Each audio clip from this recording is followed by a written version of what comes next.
বিকালবেলা চায়ের সঙ্গে খাওয়ার জন্য দারুণ একটা রেসিপি নিয়ে হাজির হয়েছি আজকে। নমস্কার বন্ধুরা, আমি তুলি আর তুলির লাইফস্টাইলে সবাইকে স্বাগত। বিকালে চায়ের সঙ্গে খাওয়ার জন্য বা স্ন্যাক্স হিসাবে বা শুধু মুখে এই খাস্তা নিমকি এই রেসিপিটা কিন্তু তোমরা তৈরি করে একবার দেখতে পারো। 1 মাস তোমরা এটা স্টোর করে কিন্তু খেতে পারবে। চলো তাহলে শুরু করা যাক। প্রথমেই একটা বোল নিয়ে আমি 1.5 কাপ ময়দা নিয়ে নিলাম, পরিমাণ মতো নুন, 1/2 চামচ জোয়ানটা একটু হাতে করে ডলে দেবে, তাহলে কিন্তু জোয়ানের যে সুন্দর গন্ধটা সেটা কিন্তু পাওয়া যায়। 1/2 চামচ কালো জিরে দিলাম আর 2 চামচের মতন আমি সাদা তিল দিলাম। সাদা তিল দিলে দেখতেও সুন্দর লাগে আর মুখে পড়লে কিন্তু খেতেও খুব ভালো লাগে। 1 চামচ কাশ্মীরি রেড চিলি পাউডার, হালকা একটা ঝাল হওয়ার জন্য আমি এখানে দিলাম। আর দিলাম কারি পাতা। কারি পাতা আমি 6টা থেকে 7টা যে ডাঁটি আছে সেইটা একদম ছোট ছোট করে আমি কুচিয়ে নিয়েছি মিহি করে কাঁচি দিয়ে। সেইটা আমি এখানে বলতে পারো 3 চামচের মতন এই কারি পাতা কোচানো দিলাম। এইটা যদি না থাকে তাহলে তোমরা বাদ দিতে পারো, কিন্তু দিলে কিন্তু এই খাস্তা নিমকির স্বাদ কিন্তু আরও দ্বিগুণ বেড়ে যাবে। চামচের সাহায্যে বা হাতের সাহায্যে ভালো করে প্রত্যেকটা উপকরণ মিশিয়ে নিলাম। মেশানো হয়ে যাওয়ার পর 2 চামচ আমি সাদা তেল ব্যবহার করে আবার ময়ামটা ভালো করে মিশিয়ে নিচ্ছি। এই সময় কিন্তু ময়ামটা ভালো করে মিশিয়ে নিতে হবে, তাহলে কিন্তু এই নিমকিগুলো একদম খাস্তা হবে আর অনেক দিন পর্যন্ত কিন্তু স্টোর করে রাখা হবে। যদি এরকম মুঠো করে একটু চাপ দিলেই যদি ঝুরঝুর করে ভেঙে পড়ে, তাহলে বুঝবেন এই নিমকির যে ময়ামটা আছে সেটা কিন্তু একদম ঠিকঠাক হয়েছে। অল্প অল্প করে জল দিয়ে আমি একটা সুন্দর ডো তৈরি করে নেব। চায়ের সঙ্গে বা শুধু মুখে বিকালবেলা হালকা কিছু খেতে ইচ্ছা করে, তখন কিন্তু এরকম কৌটো করে যদি নিমকি বা এরকম যদি কিছু তৈরি করে রাখা যায় তাহলে কিন্তু খুবই ভালো হয়। আর হঠাৎ করে কোনো গেস্ট বা অতিথি চলে এলে তার চায়ের সঙ্গে যদি তাদেরকে দেয়া হয়, তারা অবশ্যই আপনার প্রশংসা করবে এবং রেসিপিটা কিন্তু জানতে চাইবেন। ময়দা মাখা হয়ে গেছে, 10 মিনিটের মতন চাপা দিয়ে আমি রেস্টে রেখে দিয়েছিলাম। আর একবার হাত দিয়ে ভালো করে একটু ঠেসে নিয়ে তারপরে আমি লেচি কেটে নেব।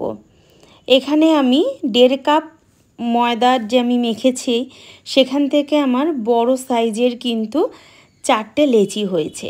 এই ময়দা থেকে আপনারা 6টাও লেচি কিন্তু করতে পারেন।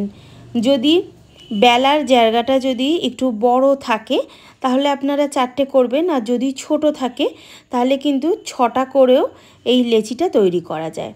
ভালো করে আমি লেচিটা পাকিয়ে রেখে দিলাম। আর একটা ছোট বাটিতে 2 চামচ গাওয়া ঘি নিলাম, 1 চামচ কর্নফ্লাওয়ার নিলাম আর 1 চামচ ময়দা নিলাম। এই 3টে উপকরণ ভালো করে কিন্তু আমি মিশিয়ে নেব। এইটা আমি পরে ব্যবহার করব, আর কিভাবে ব্যবহার করব সেটা কিন্তু ভালো করে দেখে নেবেন। 2 মিনিট সময় ধরে ভালো করে চামচের সাহায্যে আমি গুলে নিয়েছি। দেখুন কোনো দানা ভাব কিন্তু কিচ্ছু নেই। সাইডে আমি সরিয়ে রাখলাম। অল্প পরিমাণ ময়দা নিয়ে নিলাম। এবারে হাতের সাহায্যে একটু চেপে নিয়ে তারপরে আস্তে আস্তে করে আমি এই লেচিটা বেলে নেব।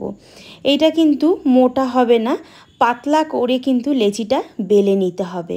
দেখুন লেচিটা আমার বেলা হয়ে গেছে, একদম কিন্তু আমি পাতলা করে বেলেছি। আমাদের এই বেলার জায়গাটা একটু বেশি বড় বলে 4টে লেচি করে আমি এরকম পাতলা করে বেলে নিয়েছি। তারপর ঘি, কর্নফ্লাওয়ার আর ময়দা দিয়ে যে মিশ্রণটা তৈরি করেছিলাম চামচের সাহায্যে কিন্তু পুরো জায়গাটায় লাগিয়ে দিতে হবে।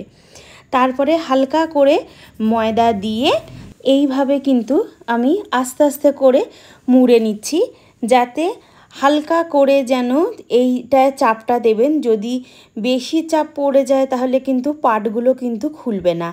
হালকা হাতে আমি এরকম করে কিন্তু ময়দার লেচিটা পুরোটাই কিন্তু গুটিয়ে নিচ্ছি। গুটিয়ে নেওয়ার পরে আবার লম্বা করে খোলা জায়গাটায় আমি আবার যে মিশ্রণটা তৈরি করেছিলাম সেই মিশ্রণটা লাগিয়ে আবার ওটা বন্ধ করে দেবো। না বন্ধ করলে কিন্তু এই পাটটা খুলে যেতে পারে। বন্ধ করে দিয়ে আবার গোল করে গুটিয়ে আমি আবার একটুখানি ভালো করে হাতের সাহায্যে একটু হালকা করে মুড়ে নেব। এরকম প্রথমটা আমি কেটে বাদ দিয়ে দিলাম। ছুরির সাহায্যে এরকম ছোট ছোট করে আমি কিন্তু এইগুলোকে কেটে নিচ্ছি। এই নিমকিটা খেতেও যেমন মজা আর দেখতেও কিন্তু খুব সুন্দর। তৈরি করার পর আপনারা বুঝতে পারবেন যে কতটা সুন্দর হয়। শেষের অংশটুকু আমি কেটে বাদ দিয়ে দিলাম। দেখুন এরকম করে কিন্তু হয়ে গেছে। আমি মাঝখান থেকে একটা তুলে নিয়ে দেখাচ্ছি। পাটগুলো ভেতরের এই ভাঁজগুলো কত সুন্দর হয়েছে। হাত দিয়ে আমি এরকম চেপে আপনাদের দেখালাম। এরকম সুন্দর কিন্তু হবে। এরকম ছোট ছোট কিন্তু আপনারা করতে পারেন।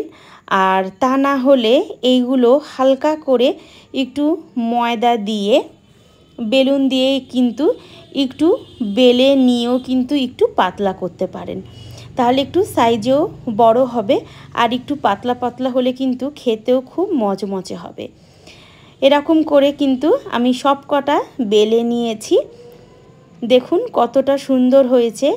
আর এই কারি পাতা, জোয়ান, কালো জিরে সব কিছুই পড়েছে বলে বেশ দেখতেও সুন্দর লাগছে আর মুখে পড়লে কিন্তু খেতেও খুব ভালো লাগবে। একটু প্যানের মধ্যে ভাজার জন্য পর্যাপ্ত পরিমাণ সাদা তেল নিয়ে নিয়েছি। গরম হওয়ার জন্য একটু অপেক্ষা করে প্রত্যেকটাই আমি ছেড়ে দেবো। চায়ের সঙ্গে আপনারা বা স্ন্যাক্স হিসাবে কিন্তু সন্ধ্যের জলখাবারে এটা খেতে পারেন।